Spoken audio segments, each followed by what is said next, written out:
April 30th, 2001, the Baptist Standard of Texas published an article by Russell Dilday, former president of Southwestern Seminary, in which he listed and analyzed the changes to the Baptist faith and message pushed through by fundamentalist leaders in 1998 and 2000.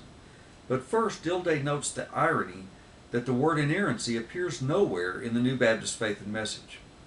A few days ago, I cited evidence that fundamentalists first plotted to gain control of the SBC and then chose inerrancy as the issue that would help them gain power.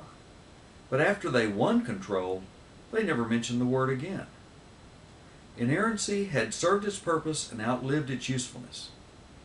But Dilday cites several troubling changes that did show up in the revised Baptist Faith and Message.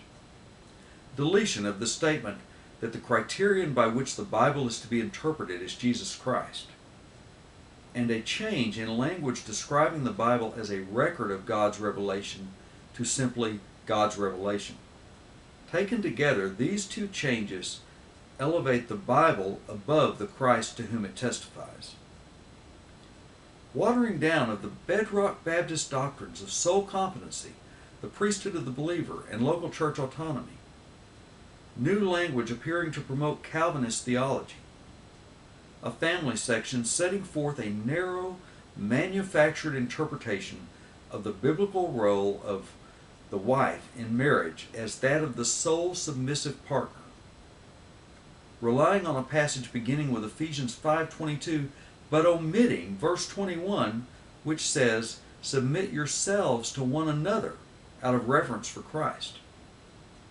A narrow interpretation of the role of women in the church, stating that the office of pastor is limited to men as qualified by Scripture, an issue on which, as Dilday points out, Baptists have always felt free to differ. Finally, deletion of language intended to protect the statement from becoming a creed used to enforce doctrinal uniformity. Dilday's concerns about that last item were borne out in January 2002, a little over 8 months after his article was published, when International Mission Board President Jerry Rankin issued a directive requiring IMB missionaries to sign a statement affirming complete agreement with the 2000 Baptist Faith and Message. Refuse, and they could expect to be fired. Brady Cawthon had written an insightful and informative book in 1993 entitled What Happened to the Southern Baptist Convention?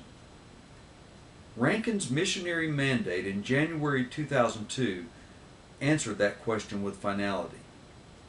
What happened to the Southern Baptist Convention? Simple. Fundamentalists grabbed control and replaced free faith with forced faith. In Monday's Baptist Brief, we'll take a look at how Texas Baptists escaped a similar fate.